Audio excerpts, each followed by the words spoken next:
Bonjour, bonsoir, bienvenue dans cette nouvelle vidéo. Aujourd'hui, on parle de Histoire de jouets 5. Oui, Toy Story 5 pour les Français. Hein? Pourquoi? Oui, vous nous jugez parce qu'on traduit les titres de films. Very bad trip. Donc, dans cette nouvelle opus de Histoire de jouets, qu'est-ce qui arrive? On a la bande Woody, Buzz, Jessie et tout le reste du crew qui vont être confrontés à une nouvelle menace, qui est la technologie. Bonjour, je m'appelle Lilibad. Jouons ensemble. Oh non, pas une autre extinction! On va aller directement au but de cette vidéo, à savoir est-ce que le film est bon ou non. Ça fait déjà 2 opus d'Histoire de jouets que si c'était juste de moi, je les aurais coupés. Hein? On n'aurait pas eu besoin d'aller les voir au cinéma parce que, est-ce que c'était pertinent d'avoir des suites après un 3e opus aussi parfait, je pourrais dire. Hein? C'est peut-être, pour moi, à l'instant, en ce moment, j'ai pas vu toutes les Pixar, mais ça reste le meilleur, un petit peu de loin, même si j'ai grandi avec les Monster Inc., Nemo. J'ai de la misère à penser qu'il y aurait un meilleur film Pixar. Je sais que j'ai beaucoup d'amis qui me disent que Ratatouille est excellent, mais il faut vraiment que je le réécoute. Outre le fait qu'on tâche la trilogie qui était parfaite, un petit peu qu'est-ce qu'ils ont fait avec Pirates des Caraïbes. On a une trilogie parfaite, ils ont voulu faire des opus de plus pour faire de l'argent. Pirates des Caraïbes 5, la promesse était intéressante, était alléchante, tout comme celui-là. Le 5e opus, c'est 2 5e opus, wow! Et on passe à côté un petit peu. Et en sortant de la salle, tu fais comme, ouais, on est loin des années glorieuses de cette saga-là. Mais est-ce que ça reste sympathique? Oui, pour les enfants aussi, autant que pour moi. Je trouve qu'il y avait plusieurs bonnes idées qui sont amenées dans cet opus-là. Premièrement, on va mettre Jessie de l'avant. C'est son opus à elle. C'est elle qui lead pas mal le film. Ça fait du bien, ça fait changement, ça fait un petit vent de fraîcheur à comparer de suivre Woody ou Buzz, ou les deux ensemble. Et même là, eux, je trouve qu'en termes dans leur relation à eux, je trouve que ils ont pris comme un pas de recul, hein? On est un petit peu revenu à la petite gaguerre, non, c'est moi qui lead, puis là, tu fais comme, on a déjà vu ça, est-ce qu'on peut passer à autre chose? Pour ce qui est de tous les autres jouets, ils sont vite mis de côté, et je vous expliquerai pas pourquoi, comment, mais vous allez le voir si vous allez écouter le film. Et pour moi, Histoire de jouets, c'est pas juste Buzz, Woody et Jessie, on peut mettre Bourras aussi dans le lot, mais c'est pas juste ces 4-là, c'est toute la gang, et je trouve que depuis Toy Story 3, même dans le 4, l'esprit de gang, de groupe a pas été atteint dans ces opus-là. Je trouve la chimie de tout le monde est plus intéressante que le trio principal. Donc c'est ça, toute la gang de Monsieur Patate à Rex à Slinky sont mis de côté pour introduire de nouveaux personnages qui sont papier de toilette, caméra et map cellulaire. Je me rappelle plus de leur nom. Même, je pense que le papier de toilette, c'est Pipi, Popo. C'est flou. Mais tout ça pour dire que son introduction à ce personnage-là m'a fait beaucoup rire. On dirait un alcoolique fini qui sait plus quoi faire de sa vie parce qu'il manque de batterie. Hein, parce que c'est... Veux pas, c'est comme... ils vivent un petit peu la même chose que les jouets dans le sens où est-ce que, eux, c'est comme le pont entre jouets et tablettes ou technologie avancée. Donc, c'est le pont, c'est comme la technologie du milieu qui a été mis au placard aussi. Tout le monde a une Wii, non, peut-être pas une console de jeu, mais tu sais, des petits jouets pour enfants qui font des sons. À un moment donné, tu passes un certain âge et tu joues plus avec. Eux aussi ont été mis au placard et ont été serrés de leur côté. Fait qu'ils vivent un petit peu la même chose que les jouets. Ils veulent être mis de l'avant eux aussi, je comprends ça. Mais de là à tasser les personnages qu'on aime beaucoup... je sais pas, ça fait comme bah. Puis en parlant d'objets techno puis tout, on a la nouvelle gamme de Buzz Lightyear qui sont aussi des drones. Ça c'est quand même très cool, ça donne une séquence assez nice. Surtout en ouverture de film, où est-ce que tu constates assez vite l'animation qui est d'opus en opus, de plus en plus belle, de plus en plus travaillée, les textures, le réalisme, tout ce qui est éclat, c'est quoi je voulais dire, reflet aussi, ouais, reflet. C'est vraiment hot. J'ai vraiment aimé l'intro où est-ce que tu suis cette gang de buzz-là, techno, qui sont à un endroit X et vont essayer de s'enfuir de là. Le seul problème que j'ai trouvé avec les buzz intelligents, c'est que ça me faisait beaucoup penser aux petits soldats. Tu sais, les petits soldats verts dans les premiers opus, où est-ce que ça se promenait tout en bande, ça checkait d'un bord puis de l'autre pour être sûr que ça pouvait avancer. Ça faisait très militaire, très tactique. Mais on a déjà vu ça, c'est comme s'ils recyclaient encore cette idée-là, mais avec les buzz. Fait que j'étais genre, waouh, c'est le fun, mais en même temps, c'est du recyclage. Je voulais revenir au trio principal. J'ai déjà parlé un petit peu plus tôt que Jessie, c'est elle qui lidait le film. Mais il n'y a pas juste ça qui m'intéressait à son personnage, c'est aussi le fait qu'on va venir creuser son passé, on va venir travailler encore plus le fait que c'est un petit jouet anxieux face à l'abandon. Parce qu'il y a Lily qui prend beaucoup de place, qui fait en sorte que Bonnie abandonne un petit peu ses jouets, elle les met de côté. Et enfin, c'est normal parce que tout ce qui est technologie, quand tu donnes ça à un enfant, qui est concentré juste là-dessus. Hein. Il y a beaucoup de parents qui se débarrassent de leur enfant en faisant quoi? Ah, petite tablette, petit film, petit jeu, vas-y, j'ai goût de manger tranquille. Et Jessie, comme j'ai dit, on va venir creuser son passé et on va reparler un petit peu de Emily, qui était la première propriétaire de Jessie. On va même... une idée qui est assez cool, que je trouvais assez cool, c'était de retourner à un lieu qu'un jouet n'était pas allé depuis plusieurs années. C'est quelque chose qu'on va aborder dans le film. Je trouvais ça vraiment intéressant.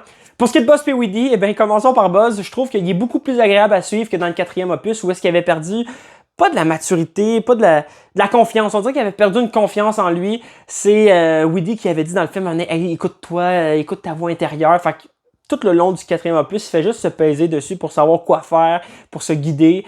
Et c'était comme genre une certaine facilité scénaristique, il y avait des petits gags reliés à ça.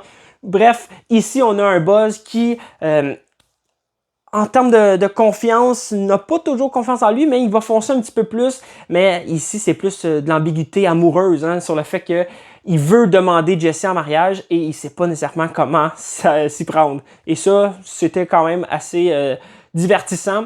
Sinon, il y a Weedy qui revient et à part faire des blagues sur le fait que c'est un vieux jouet qui perd ses cheveux, il est un petit peu bedonnant.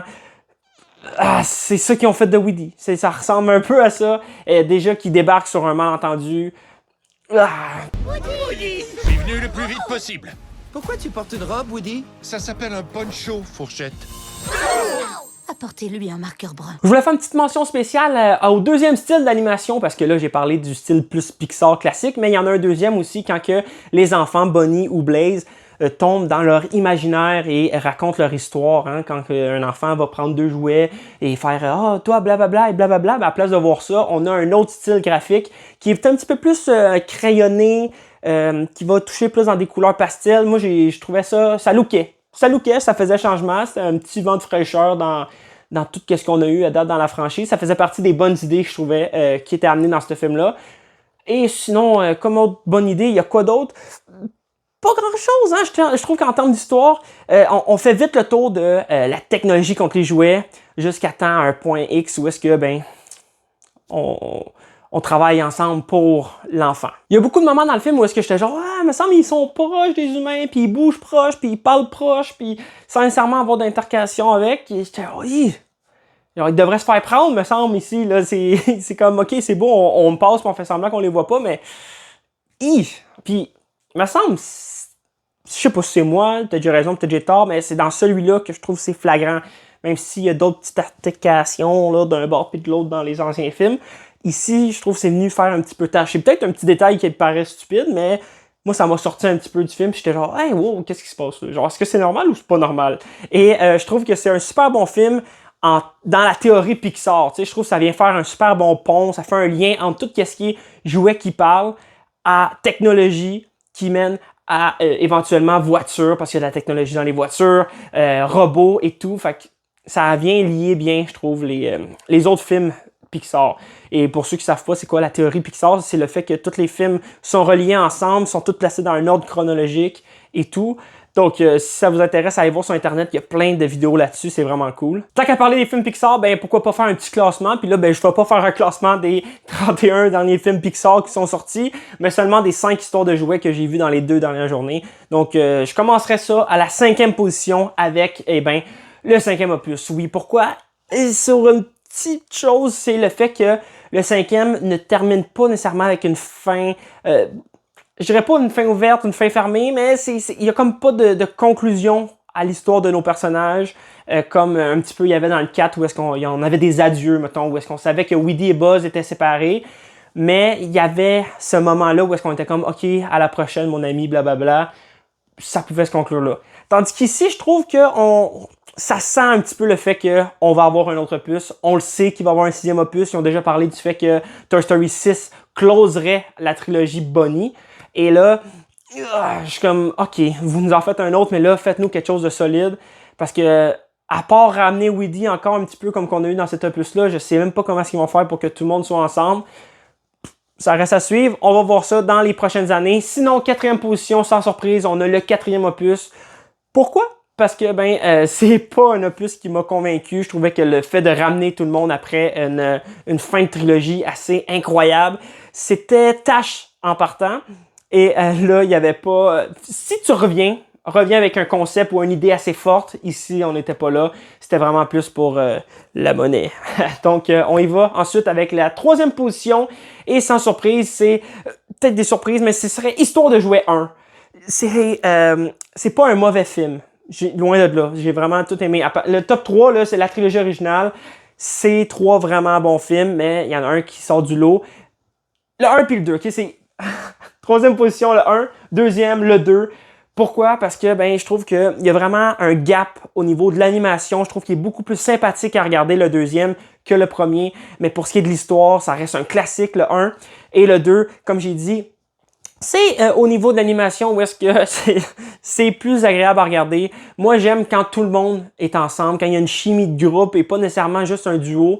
Donc, on les voit plus interagir, on les voit sortir de la maison. On voit qu'en termes de technologie, d'animation et tout, ils peuvent nous proposer des histoires encore plus grandes. Fait que j'ai vraiment aimé ça. Puis le 2 amène plusieurs petits liens subtils au 3e opus qui est pour moi le meilleur Toy Story.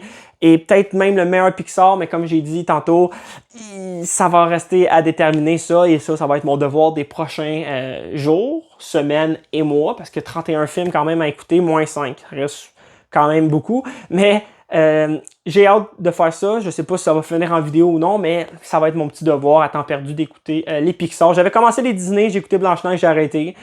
C'est pas que j'ai pas aimé ça, c'est juste que c'est beaucoup de films longs et ça a vieilli, hein? Ça a beaucoup vieilli. Mais bref, revenons au Pixar.